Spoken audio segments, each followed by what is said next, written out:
on this spot. On April 28, 2005, Vancouver Police Department's Paranormal Investigation Squad, Unit 313, suffered a catastrophic mission failure while investigating the static hole.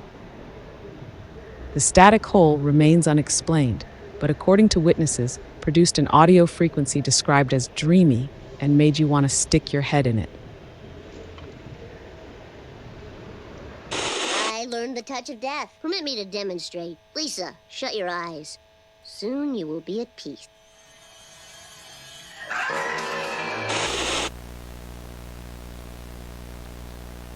File 213D.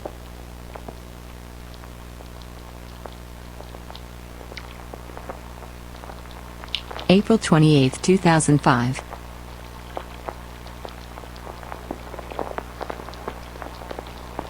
Opening thoughts.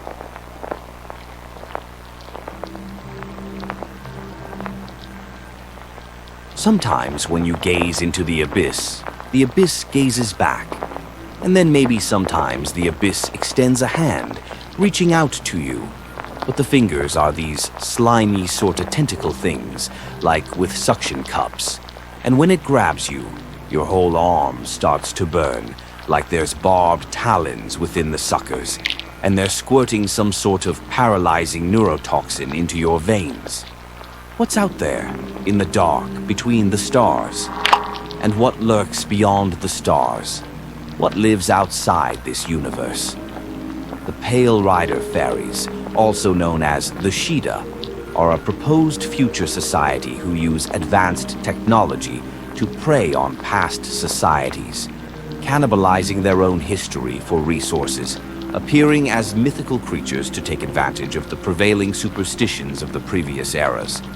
While the Shida are, in the current vernacular, entirely fictitious, it was while investigating claims of a persistent presence of Shida operatives that Unit 313 encountered the static hole.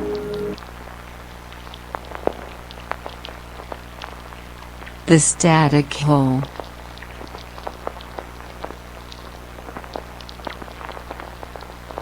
Discovered at 6:23 a.m. on April 28, 2005. The static hole was a cavity of indeterminate dimensions, full of static. The exterior of the hole was defined as being approximately 2 meters in diameter, with a 90-degree bend halfway, putting half of it on the sidewalk and half going up the side of the connecting building. The hole was full of static, the black and white abstract patterning that comes from a visual processor not receiving an adequate signal. Several pigeons went in, and when they came back out, they were acting all weird. It's difficult to explain how. You really had to see them. But they were weird. One of them kept pecking at the ground in a way that made you think the bird was trying to solve a mathematical problem. They're still down there by the art gallery. They're not scared of anything. They'll walk right up to your face and diss you. When Unit 313 arrived on the scene, they had the area cordoned off, and a bunch of sensory apparatus was established around the edges of the static hole. This included high-frequency laser transmitters and a phantomological high receptor scanner, which was presumably capable of detecting intellectual mutations at a nanoparticle level. It is still unknown exactly what happened to Unit 313 during their investigation of the static hole. A kindly old man warned them, "You keep listening at that there cosmological anomaly, you're gonna hear something you wish you hadn't." And perhaps he was right. After studying the hole for several hours, Agent 6, along with Agents Black and White, were seen by witnesses to enter the hole, apparently exiting the hole some 3 hours later. When asked by superiors what they'd witnessed on the other side, the oddly handsome Agent 6 explained that there had been no other side. It was just static all the way through. Although the official record of his statement did include a note explaining that the sinisterly compelling Agent 6 gave a suggestive wink as he concluded his statement, thereby casting doubt upon the veracity of his claims. The only other persons known to have entered and exited the static hole were an intrepid local reporter who later became a struggling alcoholic and a troop of Boy Scouts who all went on to be extremely successful arsonists.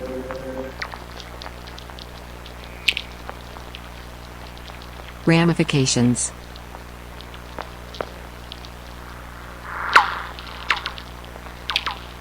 It has been presumed that the technology gained through the study and exploration of the static hole allowed Unit 313 to establish a base downtown, which was itself an ontological variable, with the physicality of the space existing parallel to the rest of the city, approachable only by specific individuals who knew where to look and how to approach it. Of course, it is also assumed that this was the case where things went wrong for Unit 313. Previously, they'd been established as force for the greater good of the lower mainland region, investigating anomalies for the betterment of all citizens. But whatever they met over there on the other side of that static hole, clearly it changed them. Perhaps they had been given some sort of choice. They were presented with a new option. An opportunity. Something they said yes to. It was a decision which left them altered, twisted, kinda like they'd been pushed through an experience which had fundamentally changed the shapes of their minds.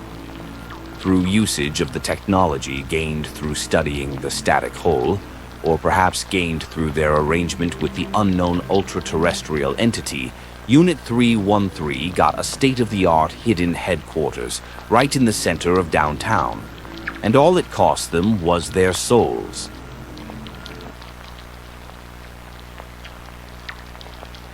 Jane Doe interview, April 28, 2007.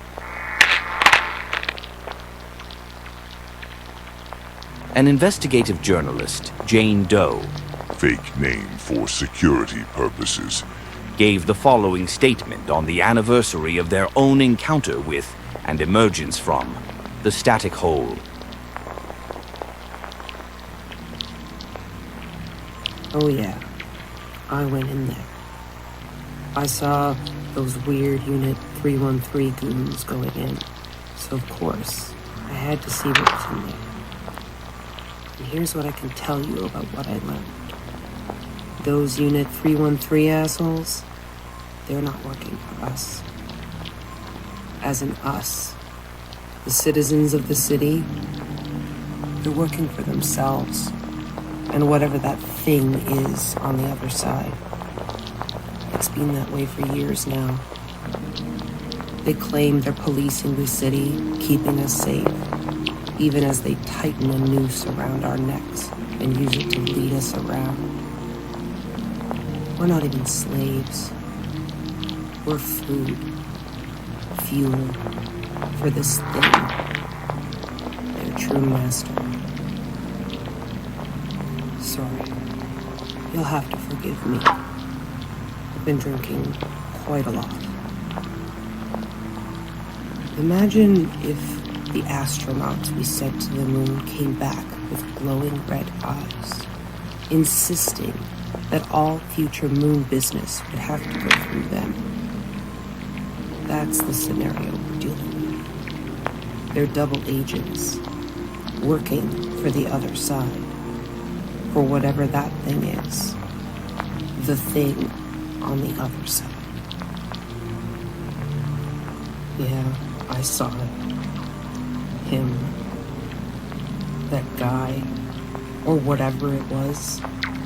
It looked like a house with too many rooms on the inside. Or sort of like a little hunchbacked man who had these black bones growing out in a ring around his skull. Like antlers forming a king's crown. It had this awful density, as if you were trying to look at something that was so large, so massive, so heavy, the light was blending into it. That's what its skin was like, as if you were looking at a glowing outline of something that warped reality around its body. I never should have gone over there. never should have stuck my head into that thing. But once you know, you can't unknow. Toothpaste doesn't go back in the tube. It doesn't work that way. Now, that thing, it knows we're here.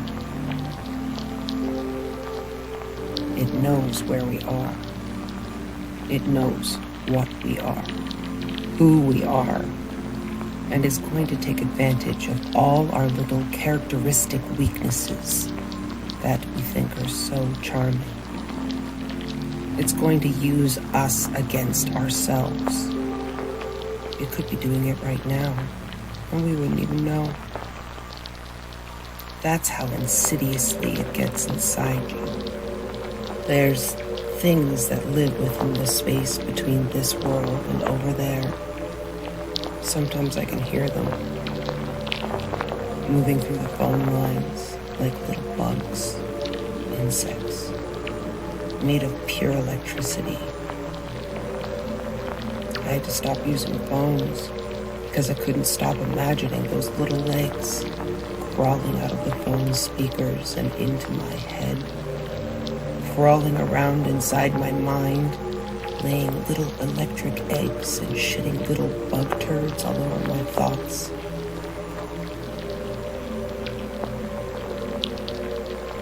Unfortunately, plans for a follow-up interview were abandoned when Jane Doe tragically took her own life. Notably, she was found face down in an alley with a fatal shotgun wound to the back of the head, an occurrence that police detectives described as highly improbable, yet not entirely impossible.